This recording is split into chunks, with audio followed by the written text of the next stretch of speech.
tiene mucho por dar, mucho por compartir, mucho por hacer. Ay, es realmente bello. Pero muchísimas gracias por aceptar esta invitación. No, gracias a vos. Bueno, es primera vez que hago bueno, compartir contigo, Es un compartir, sí. compartir de cosas, de conocimiento, de experiencias. Entonces, rico estar contigo. Ay, ¿vale? qué bello. Bueno, la idea de esta charla de hoy es poder conversar sobre el ejercicio como un factor determinante para tener una salud correcta a largo plazo. Entonces, quisiera como empezar con lo primero. ¿Quién es Jorge Maecha? ¿Desde qué parte? Pues desde la parte en la que vos dijiste, me voy a dedicar a ser entrenador para campeones. Bueno, todo inicia porque yo desde niño me gustaban mucho las artes marciales. ¿Ya? Entonces practiqué mucha cosa de niño y mi referente fue Bruce Lee, que fueron las primeras películas que salieron en el cine. Entonces yo veía entrenando a ese loco y yo quería entrenar como él y me dediqué a entrenar como él. Entonces con el tiempo pues pasé a entrenar Kung Fu en esa época donde yo vivía.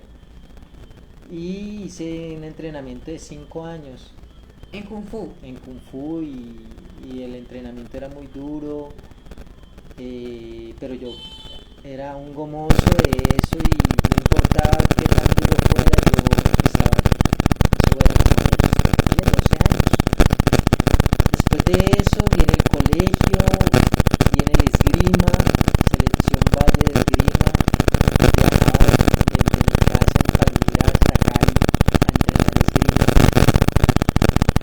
Y después viene la universidad, pero yo sigo practicando, yo sigo entrenando, yo sigo viendo películas, mejor dicho, donde aparecía un combate yo quería estar allí, donde aparecía algo que tuviera que ver con los artes marciales yo estaba allí.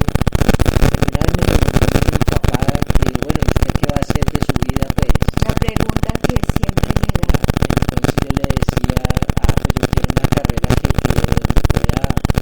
donde pueda ver si se puede mejorar las artes marciales. Pero no había nada interesante, todo eran, ¿cómo se dice?, tecnologías. Sí. Cuando yo salgo del colegio, me ofrecen una beca y es que para estudiar sistemas porque habían dos opciones, o estudiar sistemas o hacer una tecnología en deporte. Yo no quería tecnología, yo quería ser un licenciado o un profesional del cuento y eso todavía no existía en esa época para el deporte que yo quería hacer. Y no quería ir a una universidad a estudiar una licenciatura en deporte, no. Quería algo que tuviera que ver con el entrenamiento, que era lo que yo hacía, pero no había nada.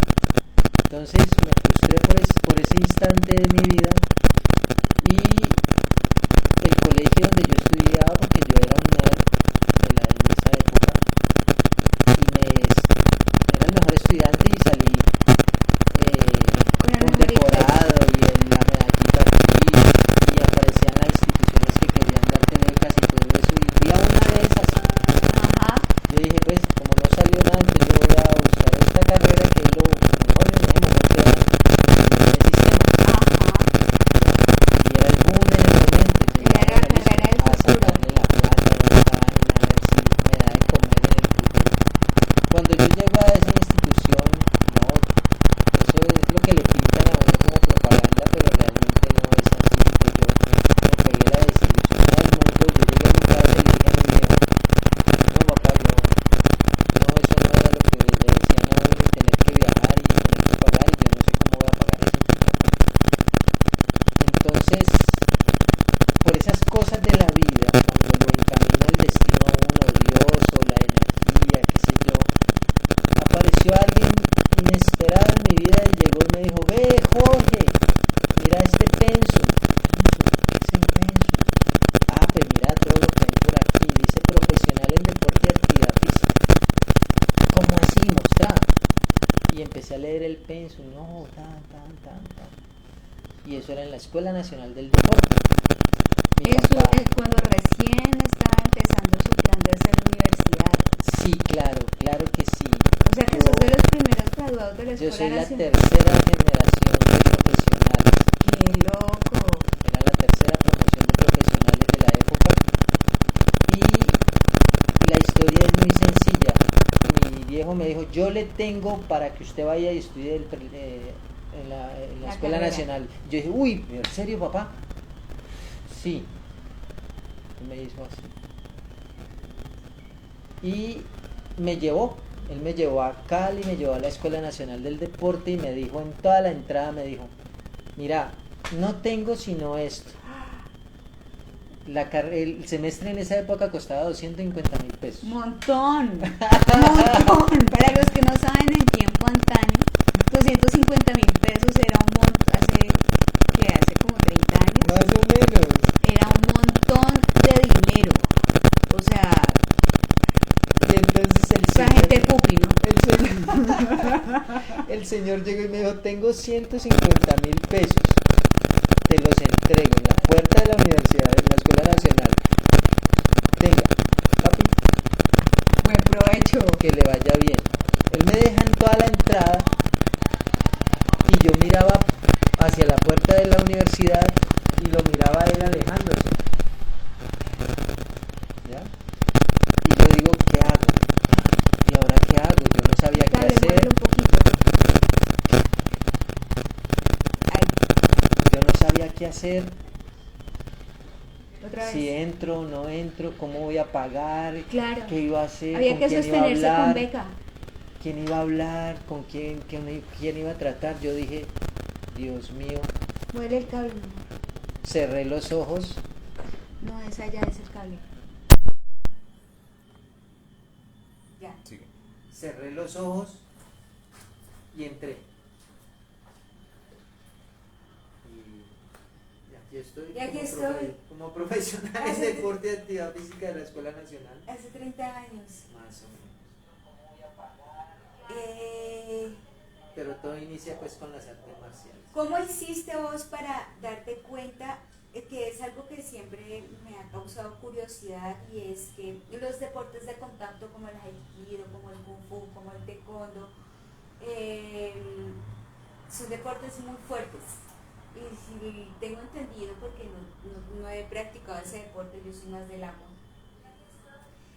Y cómo es pasar de un deporte tan rudo, tan en el que el movimiento tiene que ser certero, porque no puede ser, no, tiene que ser fuerte y con los movimientos intensos, a un deporte como el agua, como la natación, donde te relaje el tobillo, relaje el empeine, relaje el empeine, con cadencia la mano.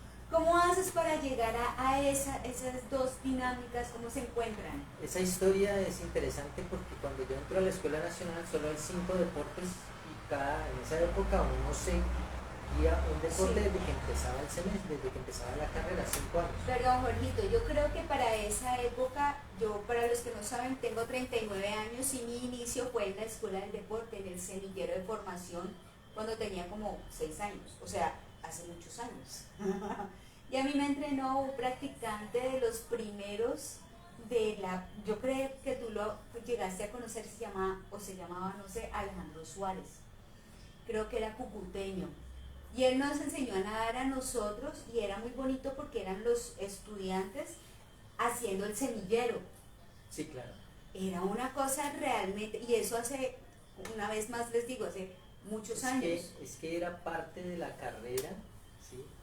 Enseñar, porque es ahí donde uno salía de la biblioteca, porque no existían los computadores todavía, y lo que había era pues, entonces uno iba de la teoría a la práctica. Ajá. Tanto así que llegué a dirigir las escuelas de formación deportiva en la Escuela Nacional con mis compañeras de la época, que eran la segunda promoción. O Entonces sea nos que es juntábamos. muy posible que nos hayamos topado cuando yo Sí, era es pequeña y cuando posible. tú eres estudiante. Imagínate, Jorge. Sí, sí, Qué sí. loco. Bueno, entonces el cuento de la natación era porque eran 5 deportes, pero no me gustaba el fútbol, me gustaba el voleibol, pero me daba pereza los deportes de equipo y el baloncesto tampoco me gustaba. Entonces quedaba el atletismo y la natación. Ajá. Entonces yo decía, bueno, ¿cuál es el negocio? Porque uno cuando hace una carrera piensa es que eso le va a ¿De dar qué de me va a comer. dar? Claro.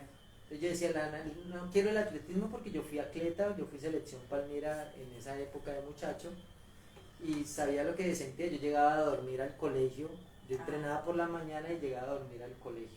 Yo creo que todos los que hemos sido selección de alguna cosa hemos vivido eso, porque a mí me pasaba que a las 5 de la mañana había que estar en la liga entrenando y a las 7 de la mañana uno entraba al colegio, entonces claro, uno ya de entrada ya llegaba cansado. Claro. Yo me dormía y si era alguien era lo que había Peor. Sí. Entonces elegí la natación. Yo dije, no, todo el mundo de aquí hasta que yo me muera va a necesitar nadar porque es una necesidad. Es una necesidad. Y así fue como lo vi y lo sentí como negocio. Yo dije, esto es lo que me va a dar de comer. Pero no tenía nada que ver con las artes marciales. Yo dije, ay, madre, ¿ahora qué hago? Mentiras. La carrera como tal te prepara para ser entrenador en cualquier rama que tú quieras porque todos los conceptos, fisiología, anatomía, bueno, todo un sinnúmero de cosas que funcionan para cualquier deporte, estaban dentro de la carrera como tal. Claro, porque finalmente es una máquina humana la que se está entrenando para diferentes objetivos puntualmente.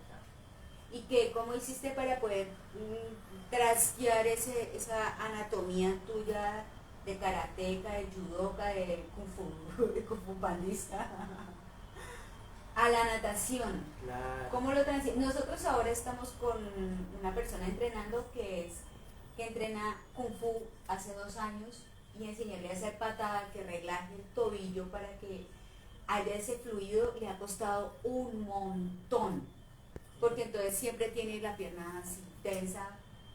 En parte hay varios factores y es que aunque los nadadores, los que digamos que tienen esa cualidad de elegir ese deporte para ser nadadores, es porque ya tienen algo allí que los llama al deporte, como a mí me llamó las artes marciales. Es correcto. ¿Ya? Cuando yo fui nadador, que lo hice fue en la universidad, pues yo necesitaba saber qué sentían los deportistas cuando nadaban, qué era lo que había que fortalecer, cuáles eran los gestos técnicos que había que desarrollar desde ese punto de vista, los 4 estilos, la salida, las vueltas, todos los detalles importantísimos que había que tener en cuenta, y eso que tuve cualquier cantidad de profesores cubanos, colombianos, a veces llegaban de muchas partes porque en esa época era toda una comunidad que se reunía en torno al deporte, y entonces era muy enriquecedor el deporte. Por ejemplo, en mi caso, que fue la natación, pues traerme todo ese conocimiento y metérmelo a la cabeza. Mis entrenadores como tal, tengo personajes todavía, ahora dejaron de ser mis profesores, ahora son mis amigos. Ajá. ¿Sí? De profesión, y los veo en la piscina y hablamos de cositas del deporte, los veo haciendo lo que siempre han hecho, entonces, y lo que me enseñaron. Entonces todo eso pues me lleva pues a ver que desde el deporte como tal, pues listo, que todo pues es a cultivo de cosas hacia la natación. Pero entonces, ¿cómo introduzco las artes marciales? Pues porque el cuerpo es uno solo, sin importar el deporte, y se trabaja de la misma manera. Obviamente hay trabajos generales y trabajos específicos. Entonces, por ejemplo, en las artes marciales o en cualquier deporte, fuerza de brazos, fuerza de abdomen, fuerza de piernas, es igual, no importa si es de tenis, de fútbol, de natación, de artes marciales, no importa, es el mismo cuerpito, eso no va a cambiar a menos de que nos salga un brazo o una pierna de más o otra cabeza, no sé. Entonces, desde la parte de las artes marciales hacia la natación estaba lo que era el acondicionamiento físico. Que es la parte en la que vos mencionabas al principio, que era lo que realmente querías trabajar, el acondicionamiento físico, poder seguir el entrenamiento. pues en mi época no existía la preparación física de los nadadores, y si existía era muy poco lo que se hacía. Era realmente precaria, era muy precaria y era muy intuitiva. Exacto, y era como muy exclusivista, porque el que tenía plata iba a un gimnasio y contrataba a alguien para que lo preparara, el resto todo el mundo era... Que se lo coma el tigre. Exacto.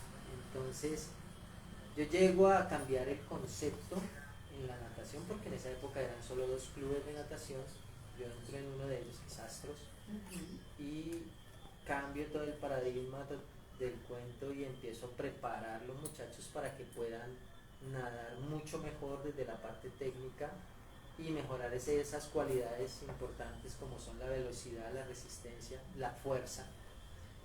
Entonces cambia muchísimo el contexto del entrenamiento, ¿sí? Y bueno, es un cambio radical en los deportistas también. Claro, eso finalmente lo que hace es que seamos más eficientes. Muchas veces las personas, a mí me pasa con aquagym, cuando hago aquagym, que las personas creen que la natación es un ejercicio light, pero es así como para estar sosegaditos y tranquilos y como si la mente en blanco.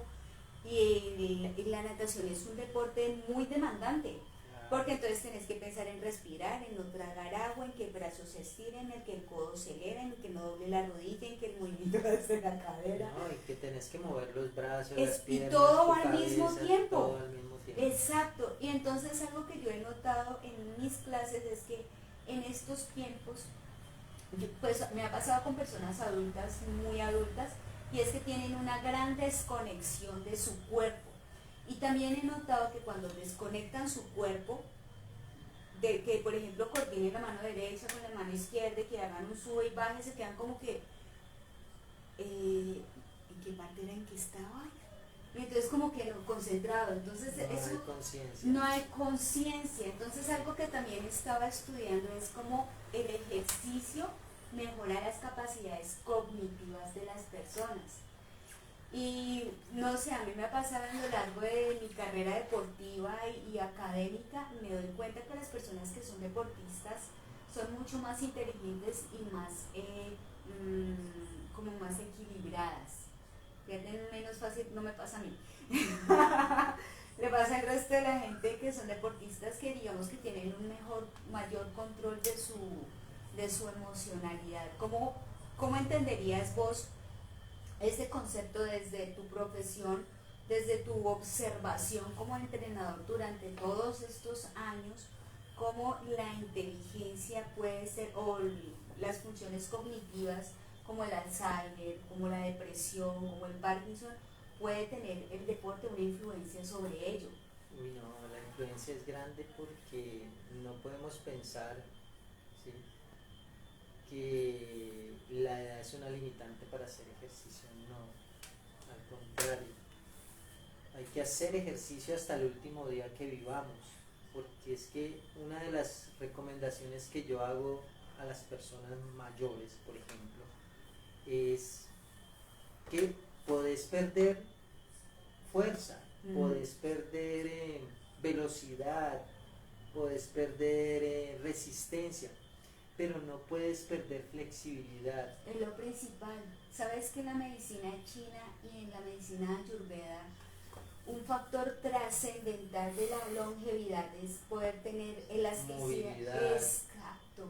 Entonces uno los ve a ellos sentados con sus piernas arriba, y el otro día estaba viendo un estudio sobre la comunidad más longeva en el planeta, y es una isla donde los ancianos, personas de más de 80, tienen jardines y se agachan con sus piernas en cuclillas, y uno los ve jugando bingo, jugando como que... Pues hoy en día las redes sociales muestran muchas cosas y uno puede ver, por ejemplo, las personas de esa edad como tal haciendo dominadas. Exacto. Haciendo gimnasia, haciendo, ¿cómo es que le dicen a eso? Que hacen ejercicios en la barra. Calistenia. Calistenia. Ah, a mí la calistenia me encanta. Y los cuerpos parecen cuerpos de muchachos, sino que cuando ya uno mira el rostro, Ya es una cuando persona ya- veterana. Claro. Claro, pero Y sabes, aún así no se ven deteriorados. nada. Es que mira, el otro día yo tenía un live en el que le decía a la gente que tener muchos años no quiere decir estar enfermo, no quiere decir que voy a tener problemas de Parkinson y artículos. No es normal que duele una rodilla porque me volví vieja, eso no es normal. Claro. Y la gente ya normalizó, es que tengo 40 años. En la película que estábamos mencionando de Nadando por un sueño, me rompió el corazón porque uno de los personajes tiene 38 años y se ve absolutamente viejo, calvo, barrigón, y yo decía, no, por Dios.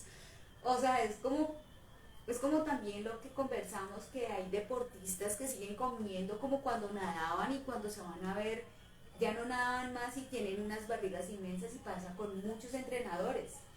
Por ejemplo, algo que me pasa a mí es que algo que me pasa a mí es que yo no le creo a un entrenador que tenga barriga. Pero eso es muy personal y no tiene nada que ver con nadie. No, Pero es que es como un nutriólogo que me diga, está muy flaquita, tiene que bajar de peso, y es un tipo así, un personaje muy gordo con una Coca-Cola y una hamburguesa al pie, como que el que se dedica al deporte y se convierte en entrenador, pues deja de hacer un poco el deporte y ahí Sí. cambia mucha cosa. Y les pasa a los deportistas también, y lo he podido Sí. observar. Es que el metabolismo sigue funcionando exactamente igual como cuando era deportista, entonces creen que comer igual y no mover el cuerpo y exacto, todo. Y entonces claro, hay un acelere en esa vaina, y entonces empiezan a aumentar de peso de una forma impresionante. Absurda. O Cosa sea, loca. loca, loca. Y es muy interesante porque ahí viene la otra cosa de la memoria corporal, ¿no? Entonces, como con poco vuelven a ganar mucho. Entonces, son esos deportistas que se vuelven y se enchufan y empiezan a comer bien, y empiezan a entrenar y pierden tallas rápidamente y vuelven a ganar salud. Sí, cierto. Y entonces ahí es donde viene lo de la memoria celular de nuestras células musculares, de nuestro cerebro, porque imagínate, que era algo que conversaba hoy con una amiga muy bella, y estábamos hablando del ejercicio como una actividad para hacer conciencia de la respiración. Y ella me decía, yo voy a la piscina y aunque sepa que no sé nadar, respiro. Una de las conclusiones de todos estos años es que la gente se enferma no porque no haga ejercicio, es porque está aquí. Son sus pensamientos, son sus emociones, son sus experiencias, todo un estilo de vida de años lo que hace o que mantenga una buena salud o que se enferme, O que se caiga. deteriore. Exacto. Me está saludando César Balcázar. Hola César, feliz noche, ¿Qué dice muchísimas que- gracias. ¿Qué dice el sensei? ¿Qué dice el sensei?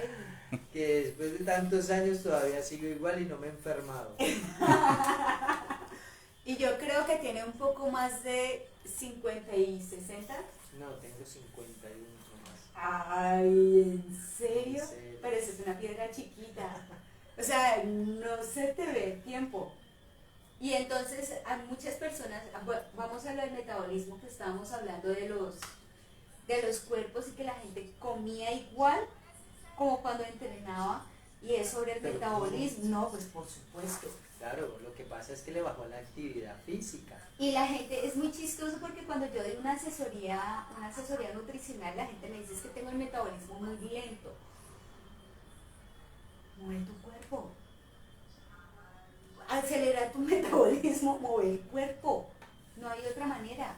Y entonces ahí es el cuento de que fallan porque cuando empiezan a verse gordos, o que les salió un gordito, o que se le creció la barriga, o que las piernas se le hincharon, no entienden es que cuando intentan regresar al deporte como tal, o a la actividad física como tal, pues es complicado porque el cuerpo no va a responder como debe ser.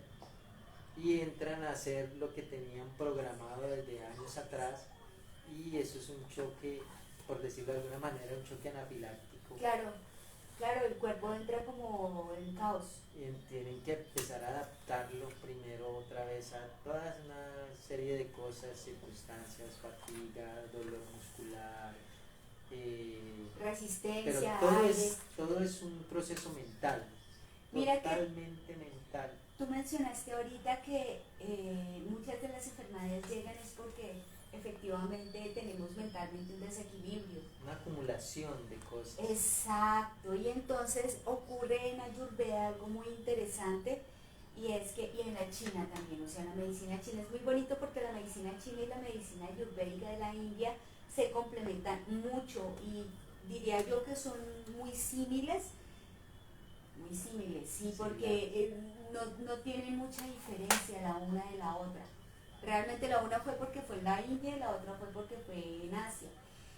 Pero si uno las estudia a fondo, tienen mucha estructura. Entonces, en las dos dice, la enfermedad empieza en la mente. Entonces, hablaba en un live anterior sobre el estrés y cómo el estrés en la actualidad está afectando tanto nuestra salud psicoemocional, que de hecho eso era lo que hablaba esta mañana con mi amiga, que decíamos, nadar y hacer deporte tendrían que entrar dentro de canasta familiar: huevos, pan, ghee, frutas, verduras, terapia, deporte y masaje. Claro. Porque somos un complemento. Entonces, ¿cómo has visto tú en tu equipo de máster, que son personas que tienen una vida laboral productiva, que son personas que son empresarios, que son médicos? ¿Cómo has observado tú que funciona esa psiquis antes y después del entreno?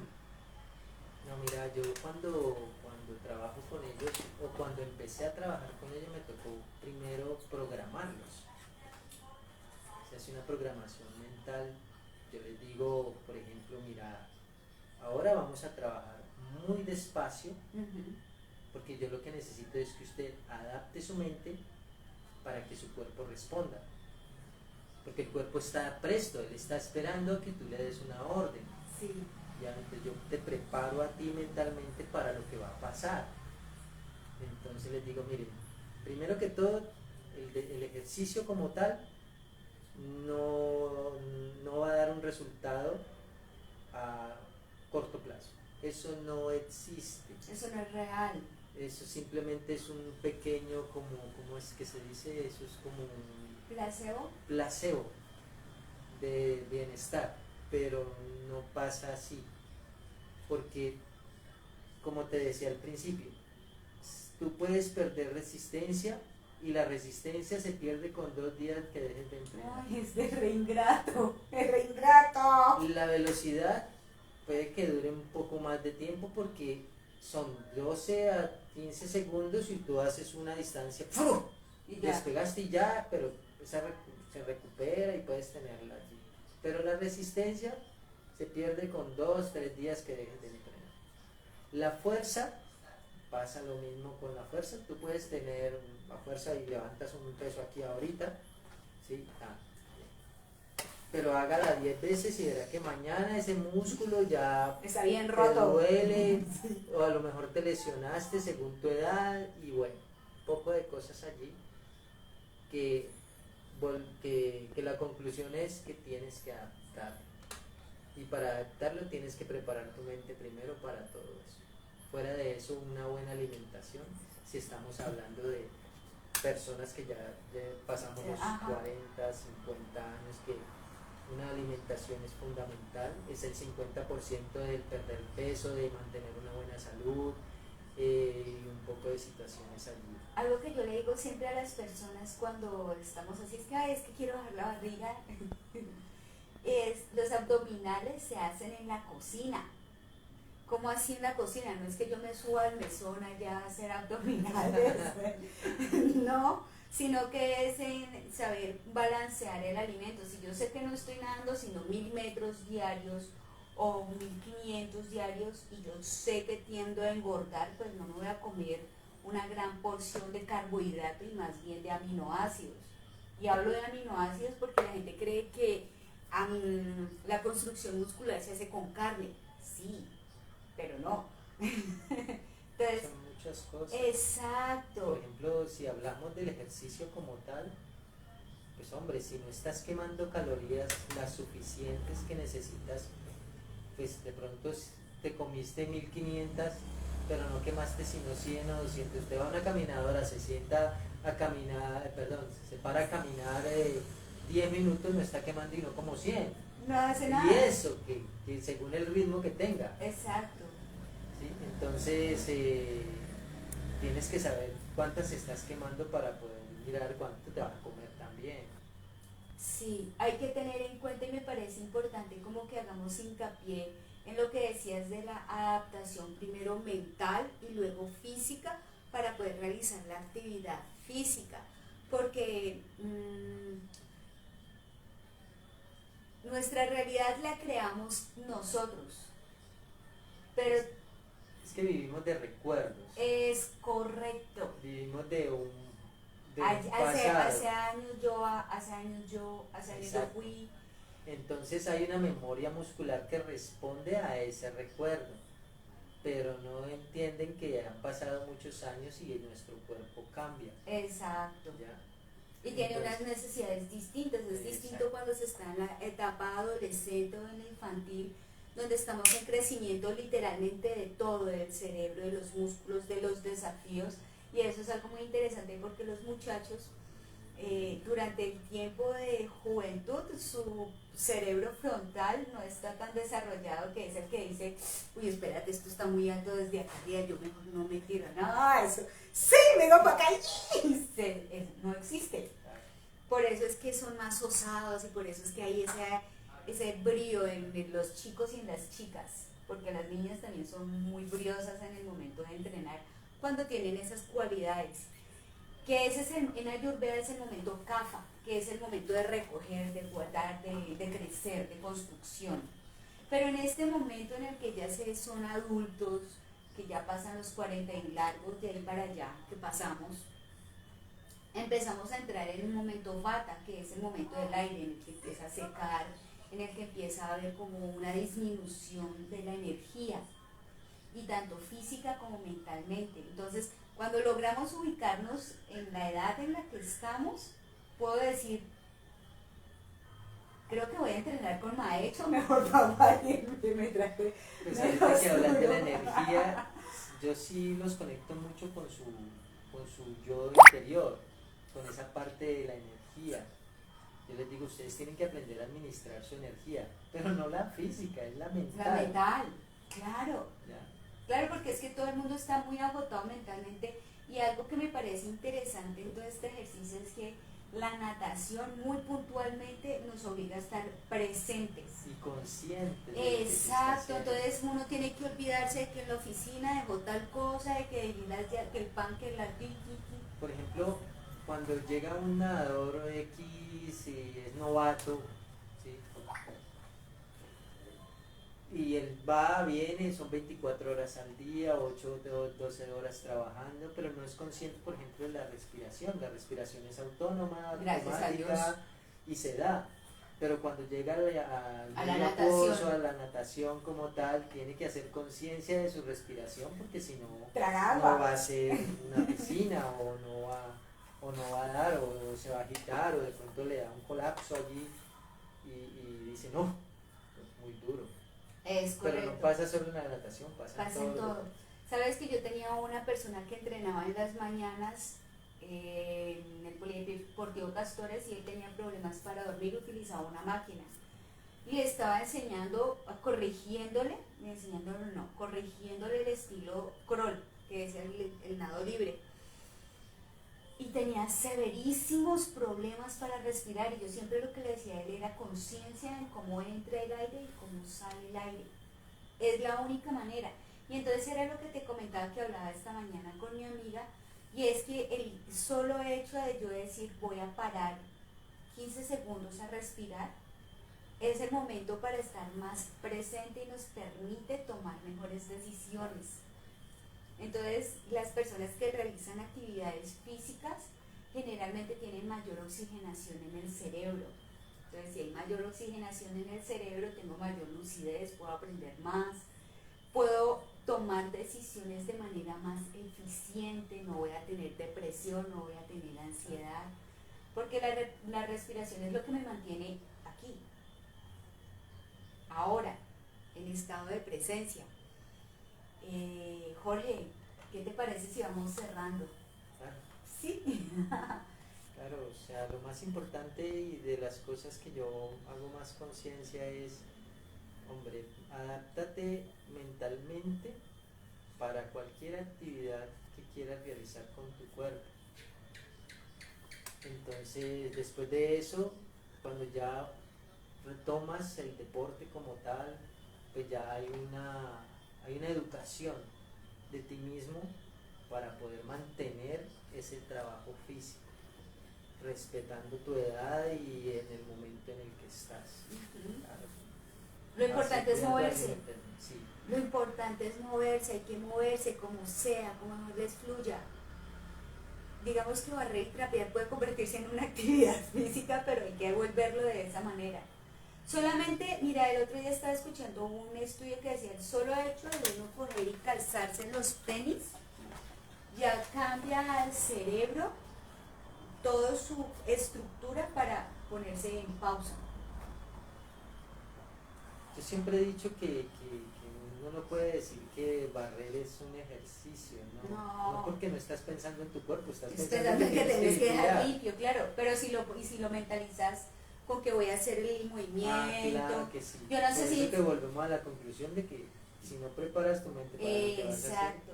Mira, eso me hace llevar a una escena de Karate Kid, la primera. Sí, esos son muchos años, ya salió Saga, en la que el maestro le pone al chico a pintar y es que no es pintar, sino que es pintar con una manera, con una todo. Se trata como de Encerar y pulir. Exacto, entonces como que a la derecha, y luego a la izquierda, como poder. Sí, sin embargo eso era porque él lo estaba enseñando, lo estaba guiando, ahorita lo entiendo ya cuando adulta, que lo estaba guiando a un ejercicio de presencia. A mí me pasa cuando lavo los platos, y yo lavo los platos o pico la cebolla y me pongo a respirar de manera consciente y estoy presente en esa actividad. Y eso como que logra desconectarme de aquello que creo que no tiene solución, pero finalmente no es que no tenga solución. ¿Qué pacho? ¿Tenés una vela? Sí.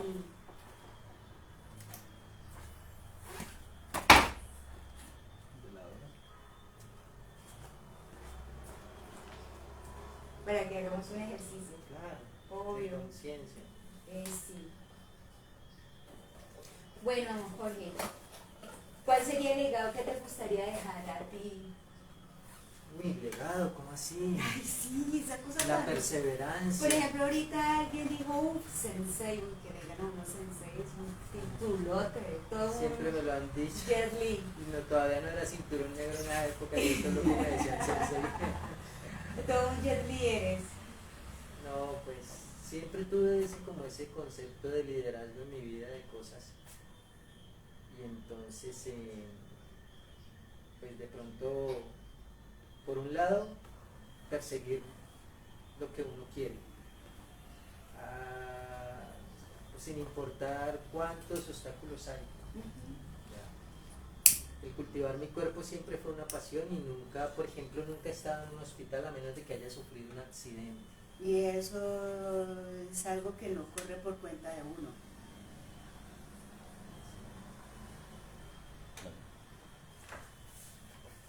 Sí, entonces,